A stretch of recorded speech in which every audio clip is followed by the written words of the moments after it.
ఒకసారి మీ మొబైల్ ఇస్తారా అని అతనైతే అడిగేసరికి, నీలాంటి వాళ్ళే ఇలా మొబైల్ తీసుకొని హ్యాక్ చేసి ఇందులో ఇన్ఫర్మేషన్ అంతా లాగేస్తారు అంది అంజలి. బాబోయ్! మరీ అంత ఎదవలా కనపడుతున్నానా? నేను ఆఫీస్‌లో ఒక అర్జెంట్ డాక్యుమెంట్ మెయిల్ చేయడం మర్చిపోయి వచ్చేసానండి. మా ఫ్రెండ్‌కి కాల్ చేసి చెప్తే తను పంపుతుంది. అసలే లాంగ్ వీకెండ్. మా మేనేజర్ నన్ను చావగొడతాడండి ఏదైనా ఎస్కలేషన్ వస్తే అన్నాడు రిక్వెస్ట్ చేస్తూ. మీకు ఎస్కలేషన్స్ వస్తే నన్నేం చేయమంటారు? అంది అంజలి. సరే, మీ మొబైల్ నాకేమి ఇవ్వక్కర్లేదు. జస్ట్ నేను చెప్పే నంబర్ మీరే డయల్ చేసి ఇవ్వండి అన్నాడు. వీడు వదిలేలా లేడు అనుకుంటూ, సరే నంబర్ చెప్పండి అంది. అంజలి డయల్ చేసి ఒక ఇయర్ పాడ్ అతనికిచ్చింది. ఇంకో ఇయర్ పాడ్ తన చెవిలోనే పెట్టుకుంది.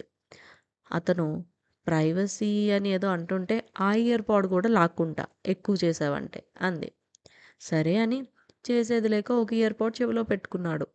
ఆ కాల్ ఒక అమ్మాయి అటెండ్ చేసింది. హలో ఎవరు అని. హలో కావ్య, నేను అజయ్. హా అజయ్ చెప్పరా. ఇది నీ నెంబర్ కాదే. హా కాదు, కానీ అదంతా పెద్ద స్టోరీలే. నాకు అర్జెంటుగా ఒక హెల్ప్ కావాలి అన్నాడు. చెప్పు ఏం చేయాలి అంది కావ్య. అదేనే, నా అకౌంట్లో లాగిన్ అయ్యి ఒక మెయిల్ పెట్టాలి అర్జెంటుగా. విపిఎన్ త్రూ లాగిన్ అవ్వవా ప్లీజ్.